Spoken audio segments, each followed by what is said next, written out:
MoMo bibia Merry Christmas and Happy New Year. We patch your walk up and mama predict I'm winning and see the matmia selection your mama predict be bring matmia your more free. Ain't he when me sending me message or IG or call IG between sending me message or email techintwi@gmail.com and I say IG between sending message or already need to see me name my mom where the winning at the same time so I'm confirming every month as I'm home. In there who's MTN for Casamo the Esim about Esim new with me request. And it will padrona trim side of office once and what me I request Esim no. But yes, I net here. Top is our activity with Esim now. So what MTN app now, MTN my app now. Ubi MTN my app now. Call us when we get more.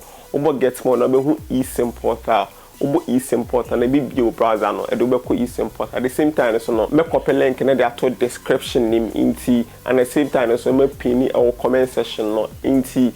boss wa e do be ko straight inti boss wa e be request for number na person activity Esim no boss wa na obo e be send the OTP code bi ama no verify you so okay I am passing number no no na what they request no into why e be see be a different tab ama so different tab no e be bisa wo name e be bisa wo portrait picture at the same time e be bisa wo Ghana card o be submit wo Ghana card picture no o be twa picture no now there o be upload it na e be request say be no money prepaid and na say postpaid na wa fele there wo bia no we are no bo submit na because of say video me release na holiday ni bia bo submit e be delay at the same time say if you Wednesday e kono o betimi request ya MTN for reply or me send the QR code at the amount email address na or provide the word time na or fill we nti or provide the QR code in the bar at the same time so all fill MTN for bisa say o phone now use no provide the error ho MTN for be verify you so phone now use no e support Esim nti o me send the QR code number no scan ya no